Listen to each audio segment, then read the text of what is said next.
مجلس نمایندگان تاجیکستان روز 29 اکتبر طرح قانون عفو را تصویب کرد که بر اساس آن صدها زندانی از محبس‌های کشور آزاد می‌شوند.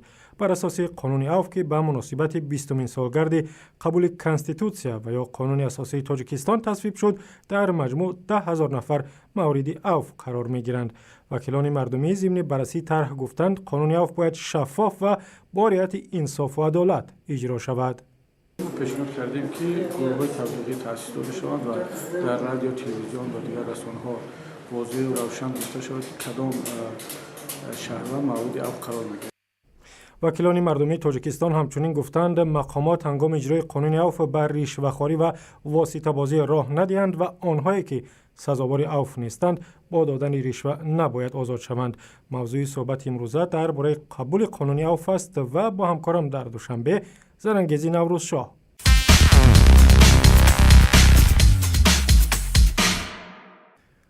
زرنگیز سلام، لطفاً اول درباره جریان بررسی قانون عفو در پارلمان صحبت می‌کردی. بله توهیر، قانون عفو را مجلس نمایندگان تاجیکستان روز 29 اکتبر و بعد تقریباً 10 روز پیشنهاد شدن آن از طرف رئیس جمهور بررسی کرد و با اکثریت رأی وکیلان به تصویب رساند. امروز برای هزاران نفر از خویشاوندان افراد زندانی، برای والدین و یا همسران و فرزندان آنها روز خوب به حساب می‌رود، اما اجرای قانون ممکن است که تا نیم سال دیگر طول کشد. طور هنگام بررسی طرح قانون گفتند بر اساس این سند قرار است چند هزار نفر از زندانیان از محبس آزاد شوند و جزای تعداد زیادی دیگر سبکتر گردد.